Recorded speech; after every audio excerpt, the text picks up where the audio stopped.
എല്ലാവർക്കും നമസ്കാരം.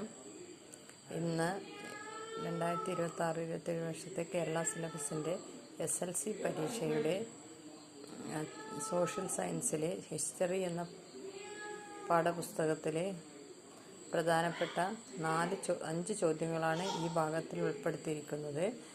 അതിൽ ഒന്നാമത്തെ ചോദ്യം, ഈ ചോദ്യങ്ങളെല്ലാം തന്നെ നിങ്ങളെ പബ്ലിക് പരീക്ഷയ്ക്ക് ചോദിക്കുന്ന ചോദ്യങ്ങളാണ്. ഈ ചോദ്യങ്ങളും ഉത്തരങ്ങളും എല്ലാം കൃത്യമായി പഠിക്കുക. വിജയം നിങ്ങളോടൊപ്പം തന്നെയാണ്. ഒന്നാമത്തെ ചോദ്യം, നിസ്സഹകരണ പ്രസ്ഥാനത്തിൻ്റെ കാരണങ്ങളും ഫലങ്ങളും എന്താണ്? നിസ്സഹകരണ പ്രസ്ഥാനത്തിൻ്റെ കാരണങ്ങളും ഫലങ്ങളും വ്യക്തമായി എഴുതുക. 4 മാർക്കിൻ്റെ ചോദ്യങ്ങളാണ്. അത് കൃത്യമായി വിശദീകരിച്ച് പഠിച്ച് എഴുതുക. രണ്ടാമത്തെ ചോദ്യം, നിയമലംഘന പ്രസ്ഥാനം വിശദീകരിക്കുക. നിയമലംഘന പ്രസ്ഥാനം എന്താണെന്ന് വിശദീകരിക്കുക. സ്വാതന്ത്ര്യാനന്തര ഇന്ത്യ നേരിടുന്ന 2 പ്രധാന പ്രശ്നങ്ങൾ ഏതൊക്കെയാണെന്ന് കണ്ടെത്തി അവ എന്താണെന്ന് വിവരിക്കുക.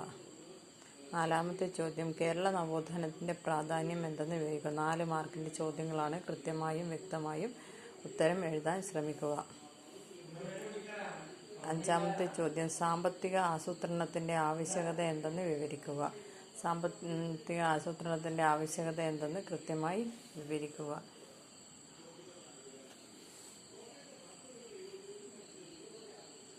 ഇനി ഭാഗം ബിയിൽ 2 മാർക്ക് ആണുള്ളത്. 2 മാർക്കിൻ്റെ 5 ചോദ്യങ്ങളാണ് ഈ ഭാഗത്ത് ഉൾക്കൊള്ളിയിരിക്കുന്നത്. ഈ ചോദ്യങ്ങളെല്ലാം തന്നെ പ്രധാനപ്പെട്ട ചോദ്യങ്ങളാണ്. നിങ്ങളുടെ പരീക്ഷയ്ക്ക് ഏറ്റവും കൂടുതൽ ഉപകാരപ്രദവും അതോടൊപ്പം തന്നെ നിങ്ങൾക്ക് ഉന്നത വിജയം ഉറപ്പു നൽകുന്നതുമായ ചോദ്യങ്ങളാണ് ഈ ഭാഗത്തിൽ ഉൾക്കൊള്ളിച്ചിരിക്കുന്നത്. ഒന്നാമത്തെ ചോദ്യം, സ്വദേശി പ്രസ്ഥാനം എന്താണ്? 2 മാർക്കിൻ്റെ ചോദ്യങ്ങളാണ്. വിശദമായും വ്യക്തമായും ഉത്തരം എഴുതി നൽകുക. രണ്ടാമത്തെ ചോദ്യം, 5 വർഷ പദ്ധതിയുടെ ലക്ഷ്യം എന്താണ്? 2 ലക്ഷ്യം മാത്രമാണ് എഴുതേണ്ടത്. പഞ്ചവത്സര പദ്ധതി ഇന്ത്യയിൽ തുടങ്ങാനുള്ള ആ ലക്ഷ്യം എന്താണെന്ന് കൃത്യമായി എഴുതുക.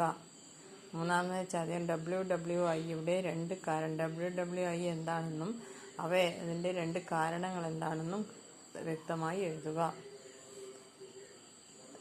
14മത്തെ ചോദ്യം, നാമിൻ്റെ 2 തത്വങ്ങൾ എഴുതുക.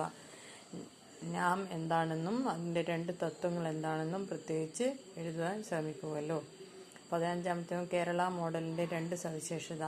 കേരള മോഡൽ എന്താണെന്നും അതിൻ്റെ 2 സവിശേഷതകൾ എന്താണെന്നും കൃത്യമായി വിവരിക്കുക. ഇത്രയും ചോദ്യങ്ങളാണ്. 2 ഭാഗം ബിയും സിയും ഉള്ള 2 ഭാഗങ്ങളാണ്. 5 ചോദ്യങ്ങൾ 4 മാർക്കിൻ്റെയും 5 ചോദ്യങ്ങൾ 2 മാർക്കിൻ്റെയുമാണ് ഈ ഭാഗത്ത് ഉൾക്കൊള്ളിച്ചിരിക്കുന്നത്. ഈ ചോദ്യങ്ങളെല്ലാം തന്നെ പ്രധാനപ്പെട്ട ചോദ്യങ്ങളാണ്. ആദ്യത്തെ 10 ചോദ്യങ്ങളും അതിൻ്റെ ഉത്തരങ്ങളും ഞാൻ കഴിഞ്ഞ വീഡിയോയിൽ ഇട്ടിരുന്നു. അതുപോലെ തന്നെ ഇവിടെ 2 മാർക്കിൻ്റെ 5 ചോദ്യങ്ങൾ, ആ 5 ചോദ്യങ്ങളും അതുപോലെ തന്നെ 4 മാർക്കിൻ്റെ 5 ചോദ്യങ്ങളുമാണ്.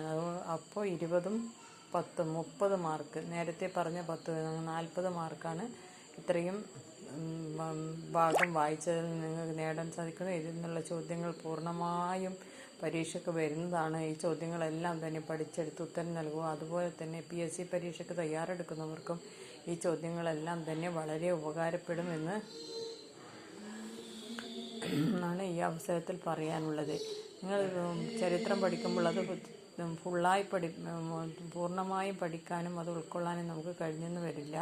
എങ്കിലും ഈ വീഡിയോ കണ്ട് ആവശ്യമായ പരീക്ഷയ്ക്ക് വരുന്ന ചോദ്യങ്ങൾ ഏതെന്ന് സെലക്ട് ചെയ്ത് അവ പ്രത്യേകം പഠിച്ചെടുക്കാൻ ശ്രമിക്കുമല്ലോ. അതുപോലെ തന്നെ നിങ്ങളുടെ വിജയം 1 മാർക്കിനും 2 മാർക്കിനും നിങ്ങളുടെ വിജയം തീരുമാനിക്കുന്ന ഓരോ സന്ദർഭങ്ങളിലും ഈ പഠനം നിങ്ങൾക്ക് ഉപകാരപ്പെടും.